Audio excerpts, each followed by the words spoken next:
Hola, hola, hola amigos, ¿cómo les va? Bienvenidos a un nuevo encuentro de Raíces de Sefarad, como cada jueves en vivo. Aquí estamos con todo lo que pasa en el mundo sefaradí. Lili, ¿cómo estás en el otro estudio? Hola Marcelo, hola a todos. Qué lindo que es volver a encontrarnos cada semana para contarles sobre tantos temas diferentes. Y hoy, como decía Marcelo, un tema de actualidad. Pero antes tenemos que presentar lo que vamos a tener en los próximos días.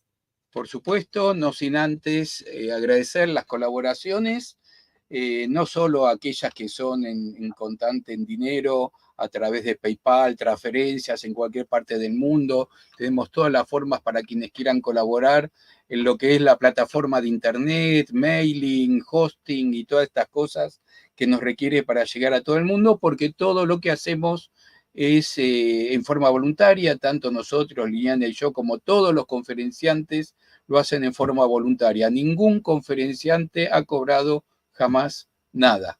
Y de eso además sumamos el agradecimiento a ellos que nos exponen, nos dejan todo su saber en estos encuentros de los jueves. Pero también agradecerles a quienes comentan, comparten los videos, porque así ya saben cómo es YouTube, que multiplica la capacidad de transmisión de todos estos videos, y cuanto más gente lo ve, mejor, porque llegamos a más gente con la cultura sefaradí. Dicho esto, vamos a ver qué tenemos, como siempre, para los próximos días. Sí, el próximo domingo, ahora en unos días nada más, vamos a tener nuestros encuentros de Al-Had, nuestra actividad en ladino, en judío español.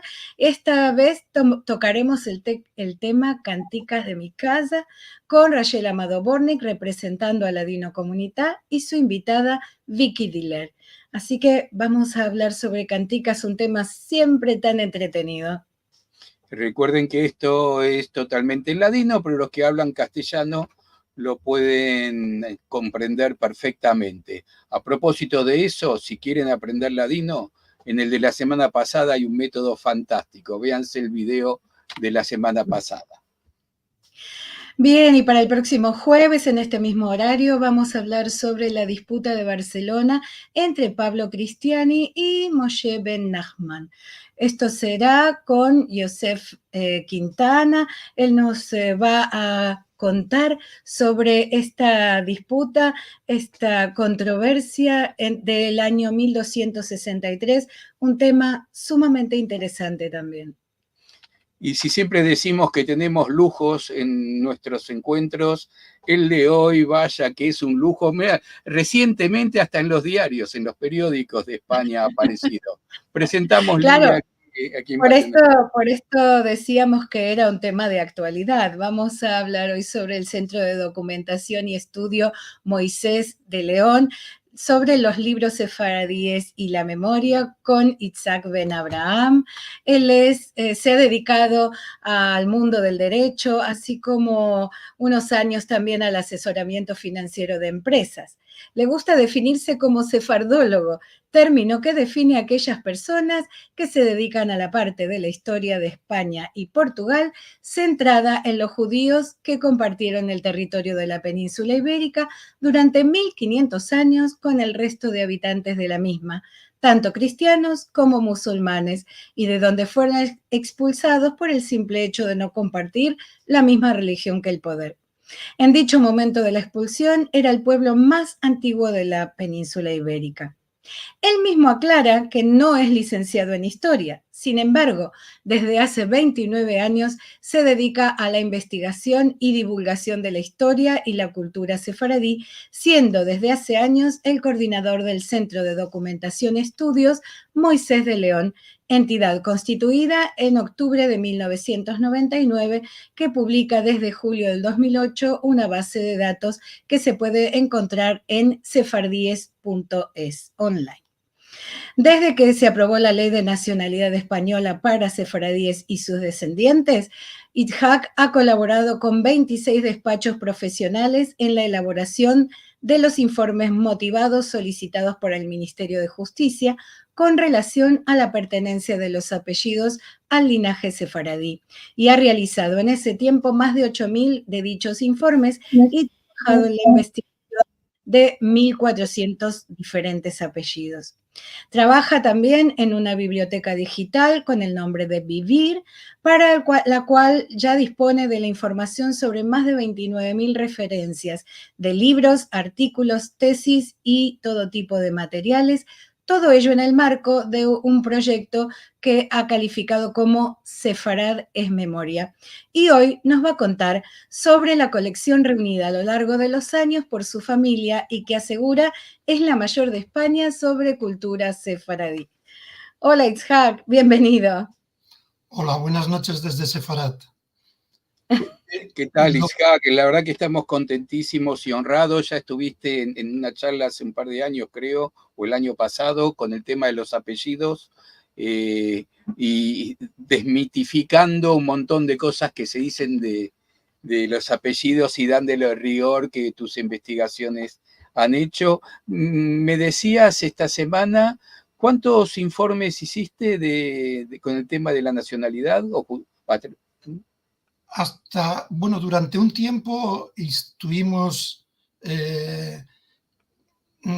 haciendo una relación, porque eran muchos y siempre te gusta hablar de lo que has podido hacer, ¿no? Pero ya eso, han pasado los 8.000 informes realizados y ya no seguimos los números.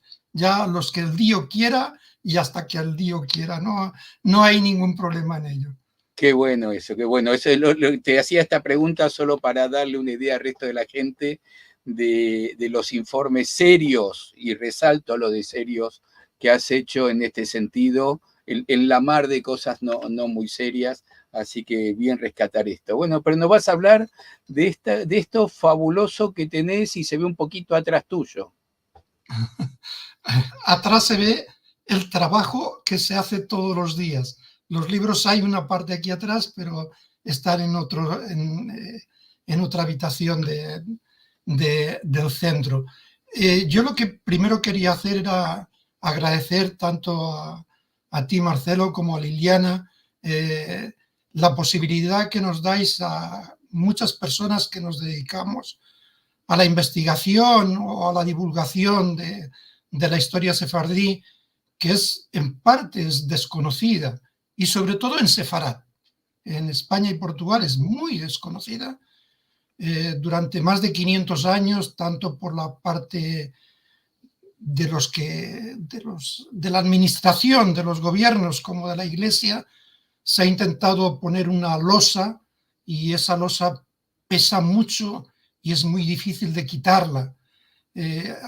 La gente normal, la gente del pueblo, la gente que tiene ciertos estudios, incluso que tiene carrera universitaria, casi nunca tiene conocimiento de la grandísima historia de personajes tremendos, de un nivel cultural extraordinario, que dio el judaísmo para la historia, no solamente del propio judaísmo, sino de los países y los reinos donde vivieron en la península ibérica, que ahora es España y Portugal. Y eso no es de agradecer. Siempre estaremos en deuda con vosotros. Y por otro lado, un pajarito hace muy poquitos días me dijo Liliana, Marcelo, que hoy era vuestro aniversario de matrimonio. Y no quería dejar tampoco de pasar esa fecha que para vosotros es tan importante y que para mí a partir de ahora también va a ser importante, porque va a ser el día que me invitasteis a celebrar vuestro aniversario. En nuestra fiesta. Estamos celebrando contigo, claro. No con un asado, pero sí con una conferencia.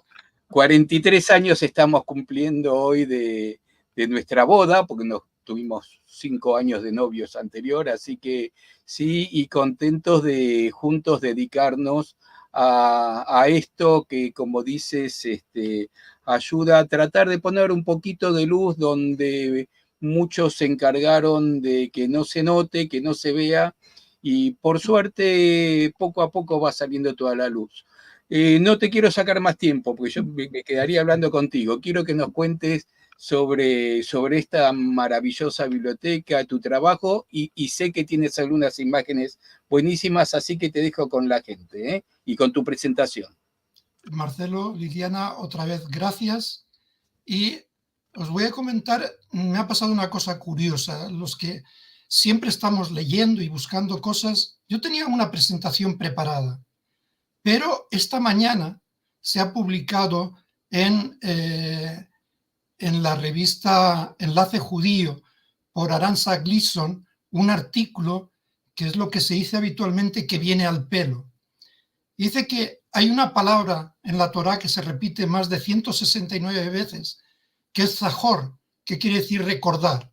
Se usa en una gran variabilidad de contextos y los depositarios de ese verbo son muy variados. También habla de el ejemplo que da ese conocido rabino Sachs, de bendita memoria, que falleció no hace mucho, diciendo que marca una diferencia entre cómo percibimos la memoria y cómo percibimos la historia. El rabino dice que historia nos dice que es history, su historia, algo que le pasó a alguien más. Memoria, por un lado, es nuestra memoria o mi memoria, algo que directamente nos involucra dentro de un pasado, un presente y un futuro. Es la historia que nos da explicación a quién soy, de dónde vengo y a dónde voy. Esas preguntas que no solamente Hamlet, sino tantos personajes han hecho en la historia de la literatura universal. Y nos involucra dentro de un colectivo en el tiempo, nos da un mapa de acción para conocer el mundo que habitamos y actuar en él. Y termina diciendo que ser parte de Israel significa ser parte del recuerdo de un pueblo que encontró su conformación política, social y espiritual a través de la adversidad y a través de las palabras que el Dios le dio. Recordar es escuchar y es entender. Y en eso nos basamos en nuestra familia en el año 1992 para hacer algo, no por Israel, no por lo judío, sino sobre todo por la gente que no lo conocía, hacer un proyecto que se basara en la memoria. Y bueno, a través de distintas épocas de trabajo y distintos proyectos que pusimos en marcha, en este momento estamos con una biblioteca que reúne más de 3.000 volúmenes exclusivamente dedicados a la historia y la cultura sefardí.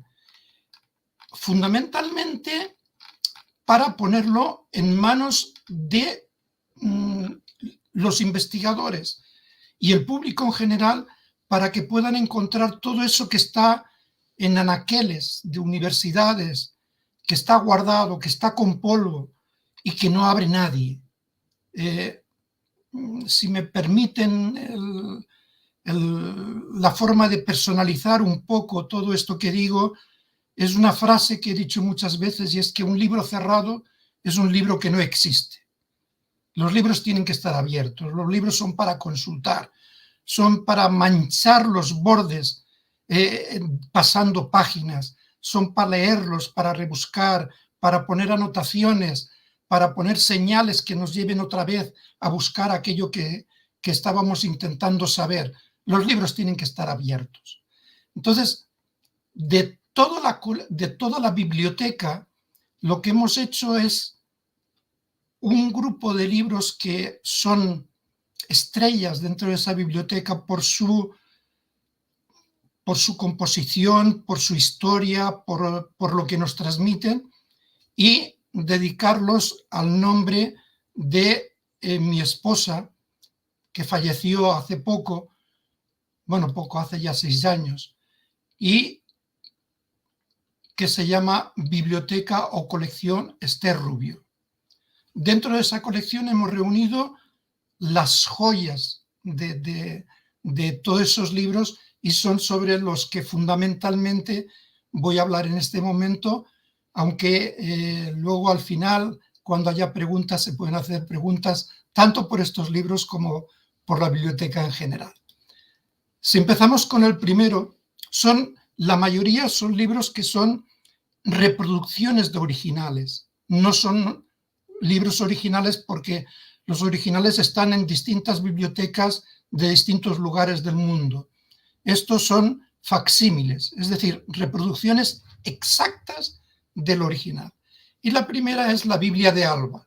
Es uno de los libros más interesantes del siglo XV. Es una Biblia cristiana, no es un Tanakh, no es una Biblia hebrea. Y esto fue que en el año 1422, don Luis de Guzmán, gran maestre de Calatrava, decidió que solo encargando una traducción de la Biblia hebrea al castellano, los cristianos comprenderían las diferencias entre las actitudes cristianas y las judías, y así tolerar las opiniones del otro.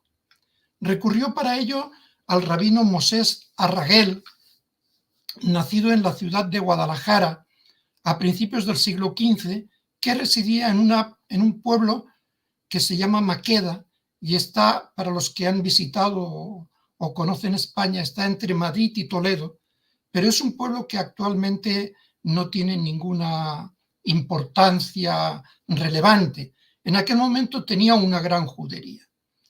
De este pueblo, es curioso, Mosé Arragel fue rabino y en 1500 el bisabuelo materno de Cervantes fue alcalde. Tenemos que recordar que Cervantes, hay muchas opiniones, y yo soy partidario de esas opiniones, que era descendiente de familia judía. Bueno, el rabino Mosés Arragel al principio se mostró reticente por el motivo de que exponer el punto de vista judío podía ser contraproducente para los cristianos, y señaló que existía una prohibición judía contra las ilustraciones de los libros de rezo o de estudio.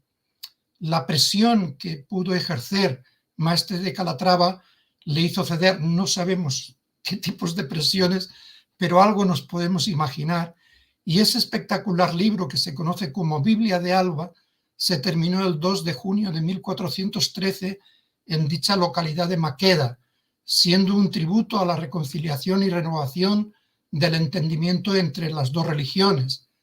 La mayoría de los judíos de Maqueda se convirtieron por el edicto de expulsión en 1492, y en dicha fecha no aparecía ya ningún apellido Arragel entre ellos. Esta Biblia de Alba, en sus primeros 25 folios, contiene la transcripción de los intercambios epistolares entre el rabino Mosés Arragel y el maestre de Calatrava. El trabajo del rabino fue supervisado por dos monjes cristianos, uno franciscano y otro dominico, empleándose a varios artistas cristianos como ilustradores. Tiene 1026 páginas, de las cuales una tercera parte de las mismas están iluminadas y se conforma como una gran obra de arte visual.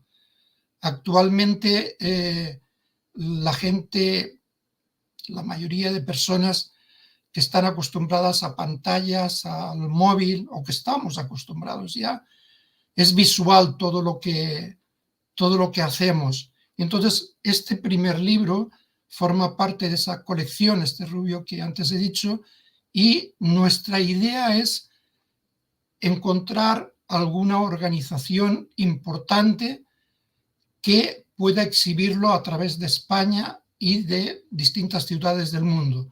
Nosotros cederíamos las obras para que pudieran caminar por todo el mundo que hemos caminado los judíos tantísimas veces, para exponer una parte no solo de la vida judía, sino también de la historia de España y de Portugal.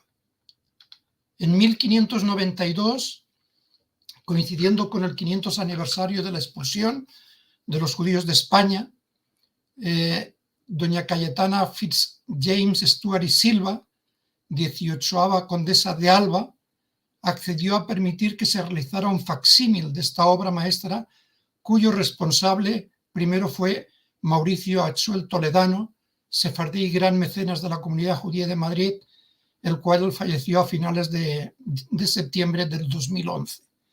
El equipo técnico que trabajó en el trabajo de reproducción fue encabezado por James Brockman, reconocido encuadernador de Oxford, el fotógrafo israelí David Harris, y las imágenes procesadas en Madrid se entregaron a Facsimile Editions en Milán, Italia, supervisando el trabajo final Linda y Michael Falter.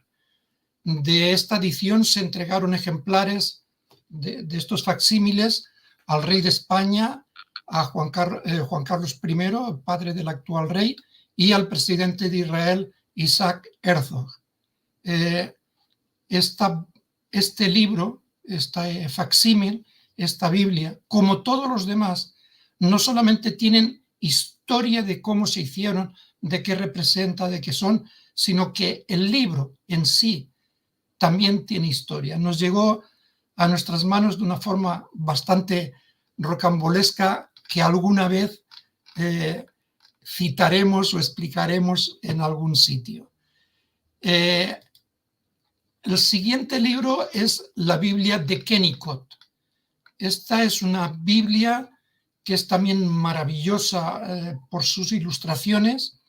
Esta fue realizada en la ciudad de La Coruña, sobre todo para los latinoamericanos que a los que procedemos de España nos llaman gallegos, pues es en Galicia. Eso se hizo en 1476, solo 16 años antes de la expulsión, y está considerado como uno de los manuscritos más exquisitos que se conocen en lengua hebrea y una de las obras cumbres de la ilustración medieval, e incluso el manuscrito sefardí más lujosamente ilustrado del siglo XV. Aquí me gustaría aclarar una cosa.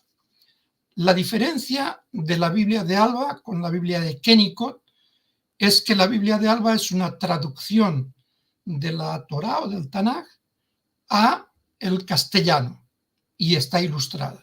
Y esta es una Biblia que está ilustrada, es decir, no se hizo para rezar, se hizo sobre todo para que se pudiera mostrar a las personas que tenían que hacer algún negocio con el propietario de la misma. Era una forma de demostrarle que tenía una capacidad económica importante. Se mostraba a través de los libros ilustrados.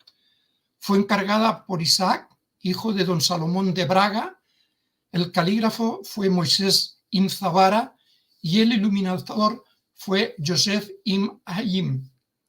El escribano hizo constar que terminó la obra de 922 páginas en La Coruña, España, el miércoles 3 de Ab de 5236, que coincide en el calendario gregoriano con el 24 de julio de 1476. El original, desde el año 1872, se encuentra en la biblioteca Bodleian de la Universidad de Oxford en Inglaterra. Antes hemos dicho que el calígrafo fue Moisés Ibn Zabara, y como antes me habéis presentado con el tema de los apellidos, me permitiréis que incluya en esta exposición el apellido Zabara. Es un apellido que se encuentra entre diversos judíos radicados en diferentes lugares. Incluso hay algún judío en Yemen y en Rusia que tenían el apellido Zabara. Pero centrándonos en Sefarad, en España y Portugal, encontramos un Josep Zabara en la ciudad de Gerona, que entre los años 1438 y 1440 era el encargado de llevar los libros de cuentas de la comunidad judía, y el cual el 22 de enero de 1453, dadas las circunstancias que se vivía en España, se hizo cristiano recibiendo el nombre de Joan Narcís Sarriera. Encontramos otro Amir Ben Zabara un par de siglos, 3 siglos antes, y es que en el año 1133 Alfonso VII de Castilla y León le autoriza a desmontar una clepsidra construida por Azarquiel cerca de Toledo para ver cómo funcionaba. La clepsidra es un reloj de agua o de cualquier mecanismo que sirve para medir el tiempo mediante el flujo regulado de un líquido hacia o desde un recipiente a otro. Azarquiel fue astrónomo y geógrafo del Al-Ándalus, vivió en Toledo en el año 1085 y con la conquista castellana de la ciudad emigró a Sevilla, donde falleció 2 años después. Y una de las obras principales de Azarquiel fue el Tratado de la Azacea o Astrolabio Universal, el cual permite la observación astronómica en cualquier latitud terrestre, y esa obra fue traducida del árabe al latín por el judío de Toledo Yehuda ben Moshe y posteriormente por el mismo judío en el año 1260 al castellano. Este judío se le conoce también como Yehuda Mosca o Mosca el Coeneso. Son cosas muy curiosas.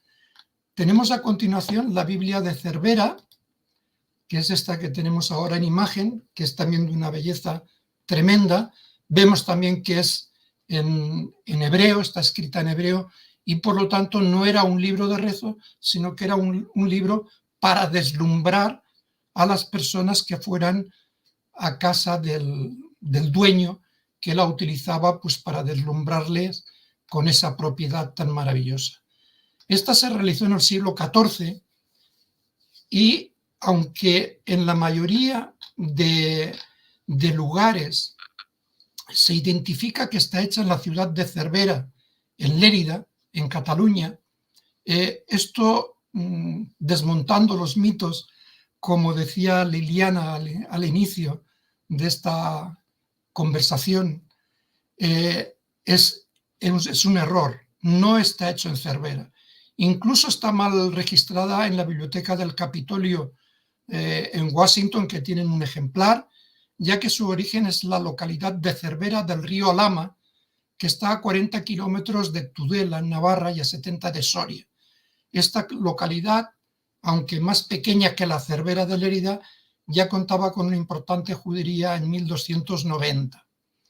Además, esta obra también era admirada porque no solo proveía al lector del texto de la Torá, sino que también incluía un tratado de fonética y fonología del hebreo, el Sefer Anikut, libro de la puntuación de David Kimi, redactado a finales del siglo XIII. Hoy todavía tiene vigencia e interés, pues es la base de la puntuación diacrítica del texto tanágico y de toda la poesía hebrea. Los nombres que convergen en la producción de esta joya filológica son 3.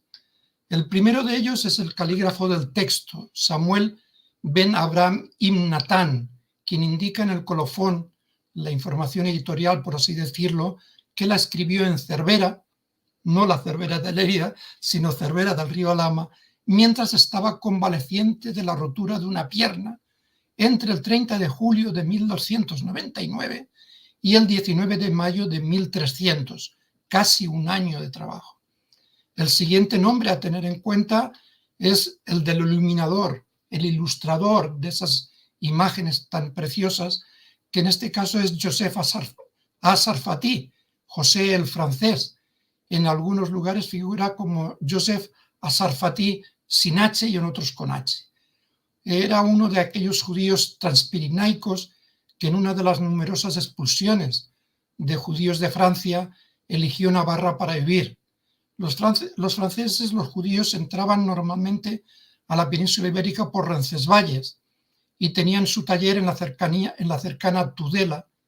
Comenzó el trabajo de las miniaturas 3 semanas después de haber acabado el trabajo literario de Ibn Natán, y es decir, es a mediados de junio del año 1300. Una de las imágenes que han llamado siempre la atención de los estudiosos es la representación de un castillo y un león. Está en otras páginas, en esta que vemos no figura, y los estudiosos entienden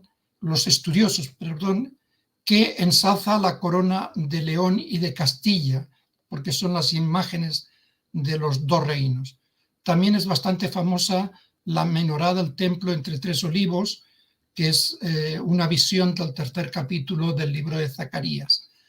La obra se conserva hoy en la Biblioteca Nacional de Portugal, que la adquirió en 1804 en La Haya, en Países Bajos, por iniciativa del bibliotecario de la corte real lusa, donde reinaba João IV. Ese bibliotecario era Antonio Ribeiro dos Santos, con la intercesión de Francisco Correia.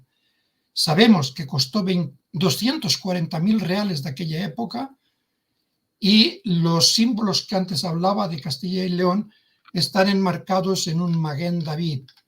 Está considerada como una de las Biblias sefardíes más antiguas y más importantes del mundo, y como tal fue objeto central de una exposición de arte judío medieval que se hizo en New York del 22 de noviembre del 2011 al 16 de enero del 2012. El ejemplar incluye, como hemos dicho, el tratado gramatical Sefer Hanikut del rabino David Kimi de los siglos XI y XII. Pasamos a una Torá. Esa ya es una Torá, no es una Biblia. Esa tiene también mucha historia. Se conoce como Biblia G28 porque así está registrada en el archivo de la Biblioteca de San Lorenzo del Escorial en la provincia de aquí de Madrid. Este libro original, del que yo les muestro una reproducción del facsímil, el original es el que utilizó el judío converso, que se llamaba Alfonso de Zamora. En algunos sitios está como Alonso de Zamora, para trabajar bajo la dirección del cardenal Cisneros en el siglo XVI para realizar la Biblia políglota complutense, que fue redactada en hebreo, latín, griego y arameo. Este Tanaj, o esta Biblia, está compuesta por 772 páginas y tiene una rica ornamentación en oro, azul y rojo, con motivos geométricos y florales, y contiene los 24 libros del canon judío. Alfonso de Zamora nació en la ciudad de Zamora en el año 1476. Cuando la expulsión del 92 se marchó con su padre, el rabino Juan de Zamora, a Portugal, y regresaron bautizados en 1506, subsistiendo en Zamora como zapateros. Aunque intentó opositar a la cátedra de hebreo, caldeo y arábigo de la Universidad de Salamanca en el año 1508, solo en 1510 y con la mediación del rey pudo ser contratado con un sueldo de 5.000 maravedíes. En 1511 se decidió que Alonso de Arcos, zapatero, podía enseñar mejor la lengua hebrea y se le asignaron 6.000 maravedíes hasta acabar el curso.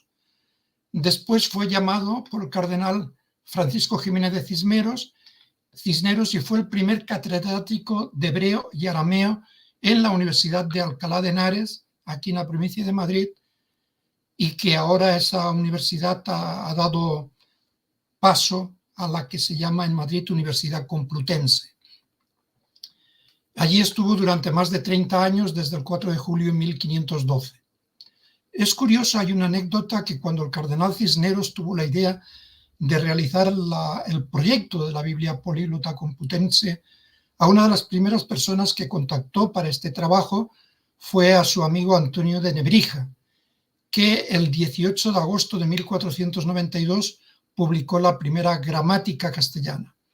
Antonio, que era de descendencia o con ascendencia judeo-conversa, empezó la colaboración junto con otros varios conversos, entre ellos Antonio de Zamora, del que hemos hablado, pero se retiró del proyecto porque no estaba dispuesto a partir en su trabajo de la versión conocida como la Vulgata, realizado en el siglo IV por el conocido como San Jerónimo, ya que la misma contenía muchos errores de traducción, y a pesar de ellos el cardenal y Antonio Nebrija siguieron conservando una gran amistad a través de los años, pero Nebrija ya no trabajó en esta producción, Antonio de Zamora sí.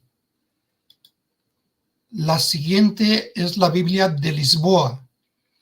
Yo siempre procuro en todos los trabajos que realizo hablar siempre de España y Portugal, porque cuando se habla de Sefarad muchas veces se produce el error de considerar solamente a España.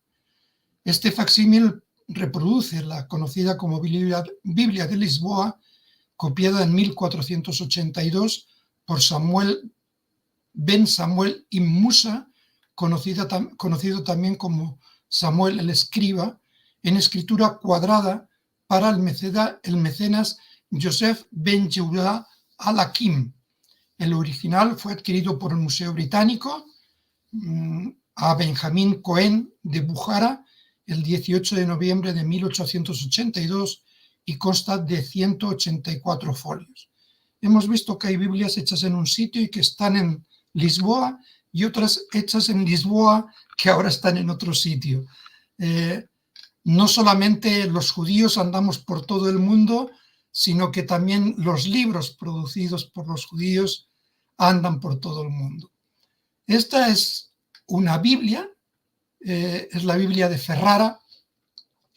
Lo importante de esta Biblia es que es una traducción en judío-español o ladino del Tanaj, es la Torá, y dedicada a los que retomaban al judaísmo a su salida de los reinos de España y Portugal y fundamentalmente los que se establecían en Ámsterdam y otros lugares de Europa. Sus autores fueron como traductor Abraham Ben Salomón Usque, que nacido en Portugal con el nombre de Duarte Piñel, había retornado al judaísmo y se había establecido en Ferrara, Italia, en el año 1543. Y por el tipógrafo Yom Tov Ben Levi Atías, que igualmente había recuperado la religión de sus mayores y había utilizado anteriormente el nombre de Álvaro de Vargas. Se publicó en 1553 en Ferrara y se dedicó a doña Gracia Nasí, conocida como la señora, de familia judeoconversa originaria de Soria, en España, y ella nacida en Lisboa, como cristiana con el nombre de Beatriz de Luna Miqués, el 20 de junio de 1510, la cual, al fallecer su esposo, Francisco Méndez Benveniste, miembro de una familia de banqueros portugueses, rivales de los Médicis de Florencia, heredó parte del patrimonio de su esposo, llegando a ser la mujer más importante del Renacimiento europeo. Ayudó al retorno al judaísmo de muchos conversos y promovió la imprenta, sobre todo para la reproducción de libros, de oraciones, de estudio, de rezos. Es importante el enfrentamiento que tuvo con el Papa Pablo IV, un antijudío declarado, que habiendo condenado a 24 judíos a ser quemados en la plaza de Ancona, ella, junto con su sobrino y yerno José Nasí, declaró el primer boicot del que se tiene conocimiento a un puerto, en este caso al puerto de Ancona, lo que provocó una enorme pérdida financiera para la ciudad y sobre todo para las arcas del Papa. Pasamos a otro de los libros que tenemos y es el libro que es conocido como Las Cantigas de Santa María. Este libro es un conjunto o colección de 427 cantigas repartidas o coleccionadas en 4 códices, el toledano, que perteneció a la Catedral de Toledo hasta 1869 y que actualmente se conserva en la Biblioteca Nacional de París, el rico, que se guarda en la biblioteca del monasterio de San Lorenzo del Escorial, del cual ese facsímil es la reproducción, el de Florencia, que se conserva en la Biblioteca Nacional de dicha ciudad, y el Códice Príncipe, también conocido como Códice de los Músicos, que también está en la Biblioteca del Real Monasterio de San Lorenzo del Escorial. Los citados códices están escritos en galaico-portugués y su notación musical es mensurada, realizados durante el reinado de Alfonso X el Sabio, la segunda mitad del siglo XIII, entre 1270 y 1282, constituyen una de las colecciones de canción monofónica más importante de la literatura medieval occidental. de todas las cantigas hasta el presente estudio que hemos hecho nosotros, el Centro de Documentación. Hasta este estudio se había identificado 30 en las que se hacía relación de la cantiga con lo judío, en diferentes versiones, pero siempre, por supuesto, no podía ser de otra forma, con carácter negativo. En el estudio que nosotros hemos realizado, hemos identificado 9 cantigas más. Con lo tal, son 39 las cantigas que tienen una connotación antijudaica en ese maravilloso libro. El siguiente es un libro que en teoría no tiene nada que ver con lo judío, pero como todo se puede relacionar de la forma que queramos, creo que uno de los... este es el Codex Calixtinus, y uno de los recorridos que se hace por España, mucha gente a pie, muchísima, otros en bicicleta o de distintas formas o por etapas, es el conocido como Camino de Santiago, que empieza en los Pirineos, en Roncesvalles, y termina en Santiago de Compostela. Este códice es un códice que es de mediados del siglo XII y contiene el antiguo texto del Liber Sancti Jacobi, y es conocido por contener en su libro o capítulo quinto, que es el que vemos en la imagen a la derecha, el relato más antiguo de ese conocido como Camino de Santiago, que también se conoce como Camino francés y que tiene una longitud de unos 800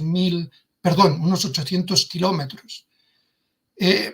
¿Por qué he puesto entre esos libros, dentro de la colección este rubio, este Codex Calixtinus?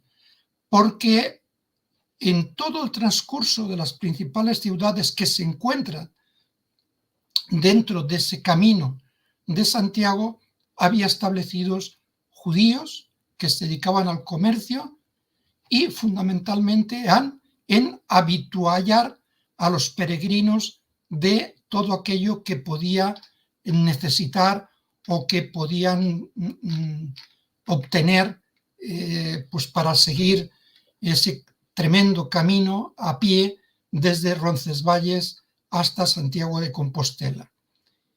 Y el último que presentamos hoy en esta charla, en esta conferencia, le llamen como quieran, por supuesto tenía que ser el edicto de expulsión. Es uno de los ejemplares que hay, porque se hicieron varios, no solamente se hizo una versión para Castilla y otra versión para Aragón, sino que se hicieron distintas copias para los lugares, plazas o ciudades donde se tenía que leer. Este es uno que está en el archivo de Simancas, y esta es una reproducción, un facsímil del mismo.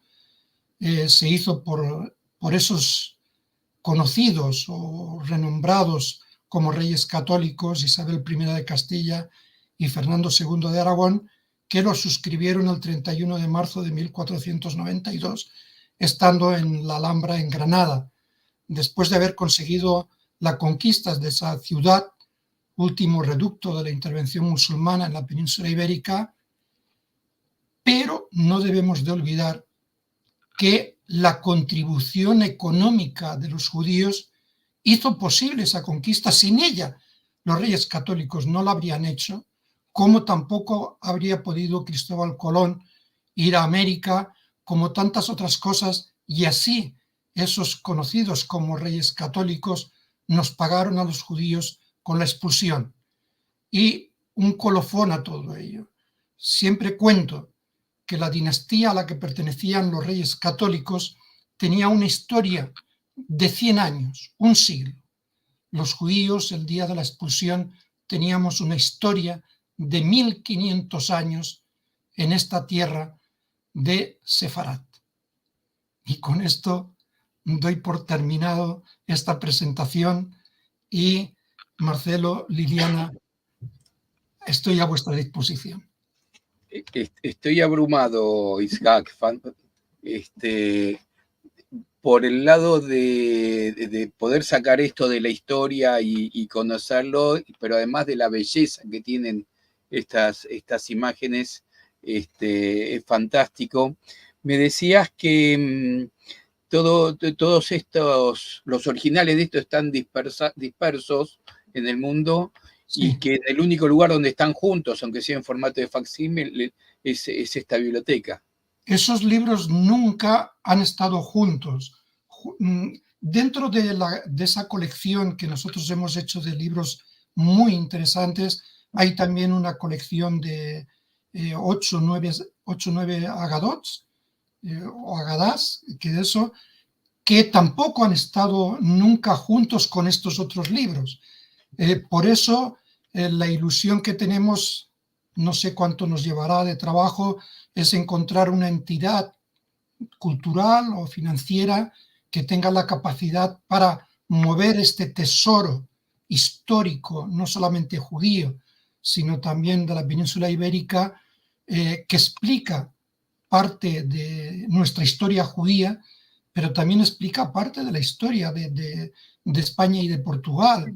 Es un enriquecimiento porque esta colección no solamente tiene esos facsímiles, luego tiene libros que son primeras ediciones o son reproducciones.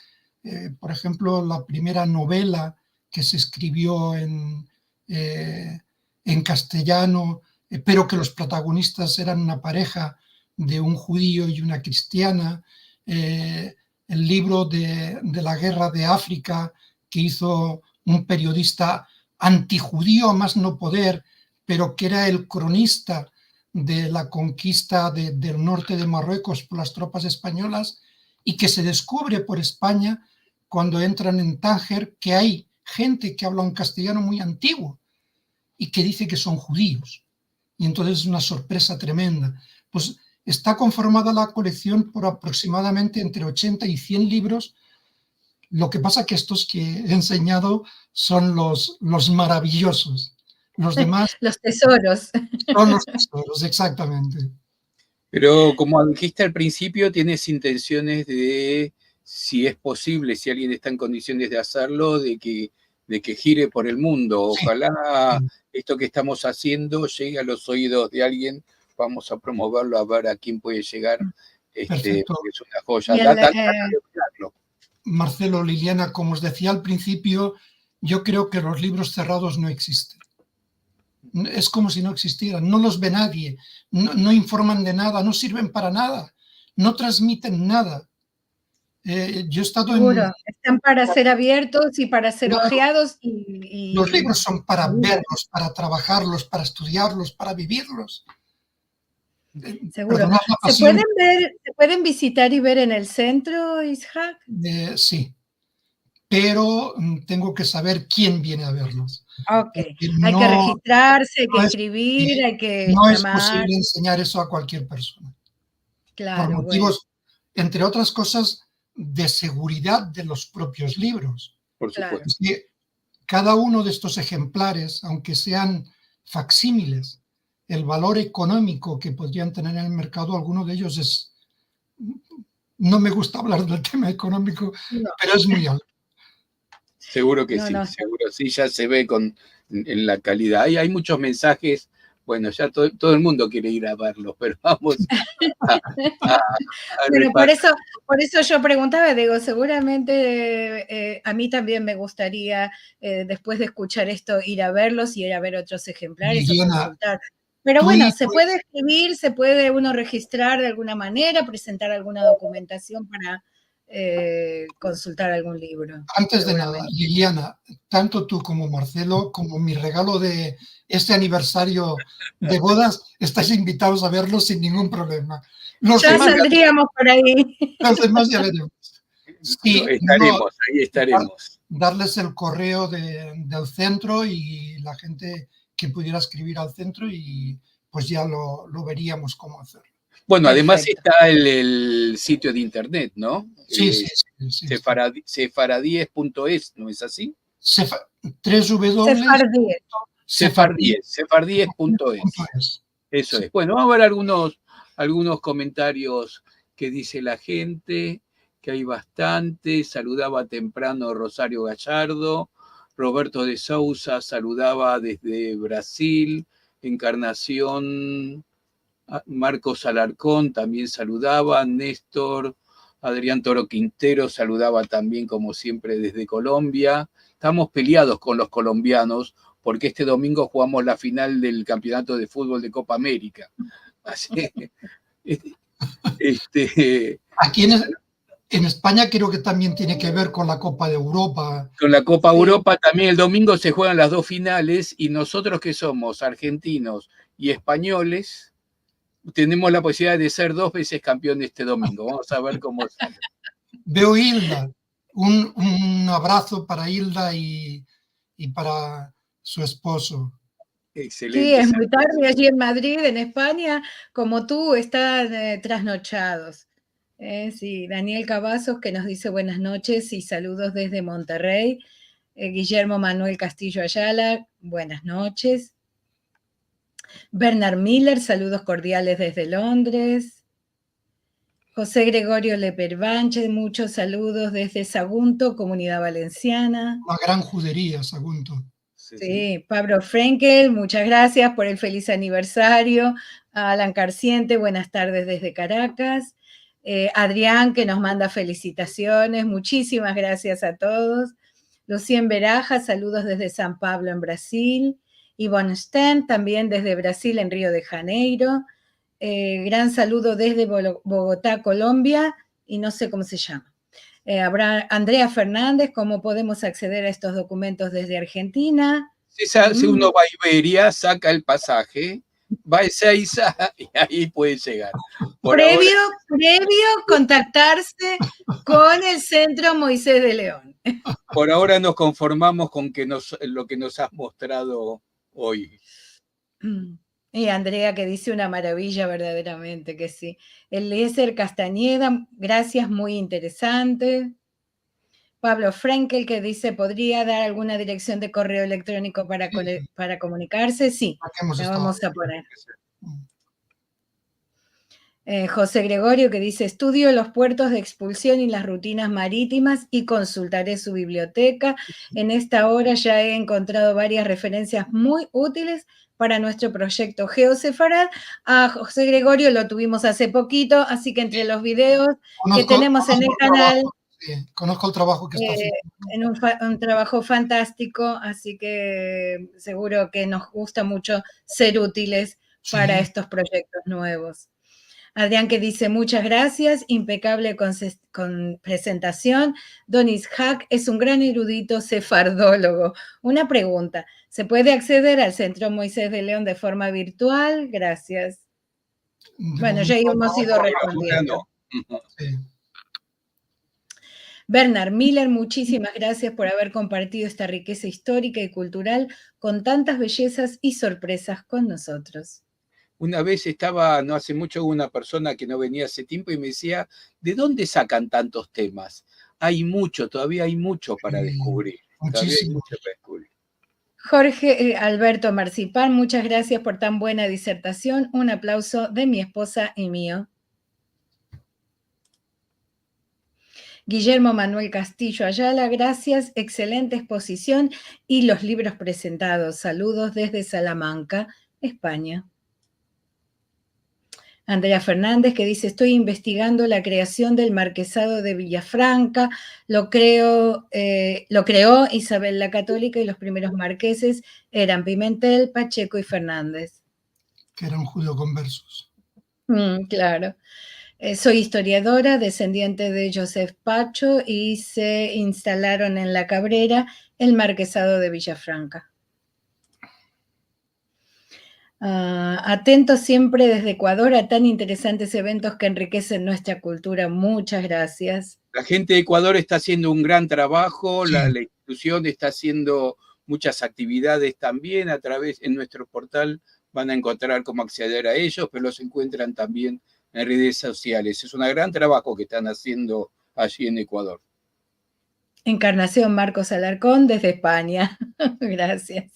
Andrea Fernández dice, me interesa saber cómo acceder a toda la bibliografía, documentos e historias de la zona de León. Y saludos desde Argentina. Adrián que dice, ¿qué requisitos se establecen para acceder al Centro Documental y de Estudios Moisés de León? Bueno, en principio conectarse por mail y conversar a ver cuáles son los objetivos y ya juzgarán quién entra. Alan Carciente que dice, me gusta eso de los libros cerrados que deben estar abiertos y estudiados. Claro que sí. Mike Rossiter, fuerte abrazo desde Pompano Beach, Florida. ¡Wow! Adrián, que dice nuevamente, muchas gracias para todas y todos. Y Andrea dice, intentaré sacar el pasaje por Iberia, seguro. Bueno, ya que hacemos publicidad, si Iberia quiere hacer algún canje para publicidad, con todo gusto lo o alguna oferta para que vayamos unos cuantos de visita todos juntos. Y bueno, cómo contactarnos quedó dicho, tienen la página sefardíes.es. Sefardíes.es. Escriben a nosotros y le damos la dirección sin ningún problema. Y seguro. bueno, esto ha sido, está claro que la sorpresa que genera encontrar esto. Nosotros tenemos una amiga que también ha disertado, que se dedica al arte judío, y este tipo que nos ha hablado de Biblias iluminadas, así que también le vamos a hacer llegar esto que seguramente le va a interesar. Bueno, acá una hay maravilla. Felicitaciones por el trabajo, por la dedicación, por la inversión en todos esos facsímiles. Tenemos un mensaje más. Jordi Arco Ruiz, buenas noches. Soy Jordi Arco de Zaragoza y si, por ejemplo, la editorial Moleiro le dijera hoy que editaba un facsímil de un libro sefardí, ¿cuál le recomendaría? Conozco el trabajo de la editorial Moleira que se dedica a hacer este tipo de trabajos de facsímiles.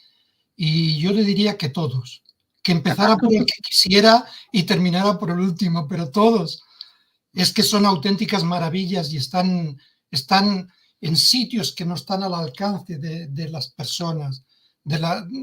Las bibliotecas, pues como las grandes bibliotecas, tienen mucho material, pero no todo el mundo puede acceder a ellas.